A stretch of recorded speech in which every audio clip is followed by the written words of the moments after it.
Good morning, St. Francis, and good morning, people of God. It is Wednesday, the 26th day of June, 2024. It is Wednesday of the 12th week of the year, the 12th week in Ordinary Time.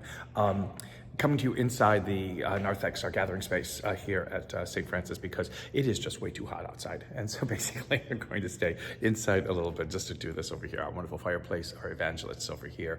And then again, surrounding the gathering space is the life of St. Francis, the stations of St. Francis that were designed and put up as a way to kind of come to understand who St. Francis is, again, why he is the patron of our church, and who then Franciscans are, within all of this too. So it's a wonderful.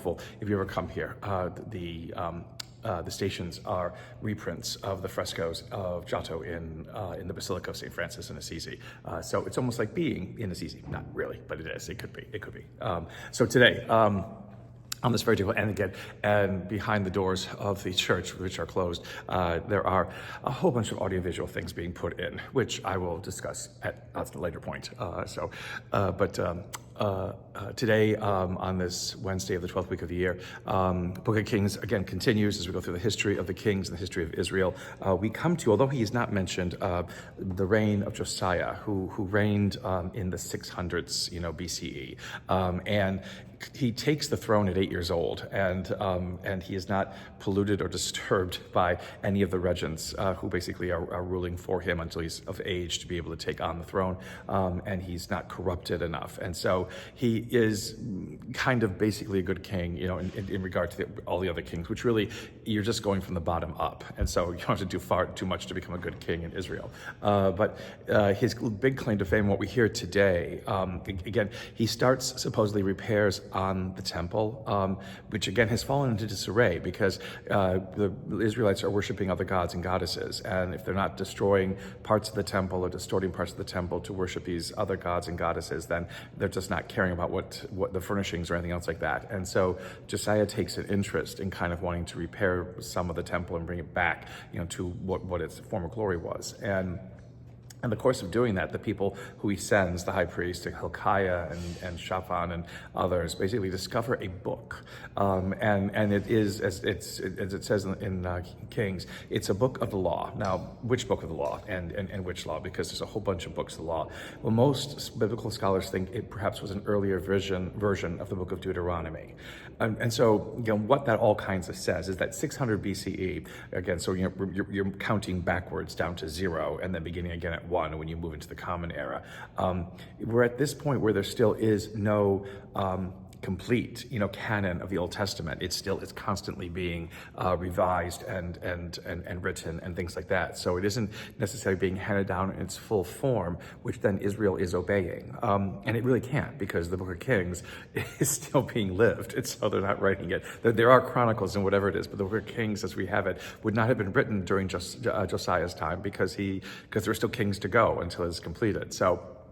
But it's interesting to note that, again, the Pentateuch, the first 5 books of the Old Testament, were undergoing revision after revision at times, and were perhaps not complete yet. And so this kind of book, which must have been discarded, is found by Hilkiah and Shaphan, and they bring it to Josiah and say, "We have found a book of the law." And this becomes something that stirs the heart of Josiah in recognizing the fact that this is what it means to follow Yahweh. This is what it means to follow the Lord, and they're not doing that. And so he demands that the book be read and the book be, preserved, and the book be cleaned up and whatever, so that it's read not just to the people in Jerusalem, but to all of Judea. And again, because in Judah, again, the remnant is still there of Israel, because by this time of Josiah, the northern kingdom of Israel, the 10 tribes there, have been taken off into captivity in Assyria and will never be heard from again. And so this whole idea of this tragedies that keep befalling Israel is because they have forgotten the law, and they have discarded it and disbanded it and just left it to rot in a book. And now Josiah basically tries to take it and make it something that returns back to the heart of Israel. Again, these wonderful discoveries that can happen, that can change the course of Israel's history.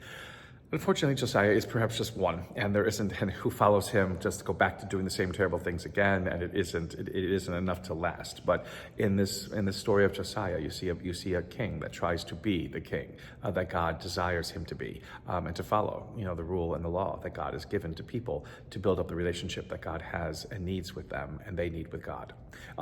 In Mark's gospel, basically the bottom line of Mark's gospel is, by fruits do you know good or evil.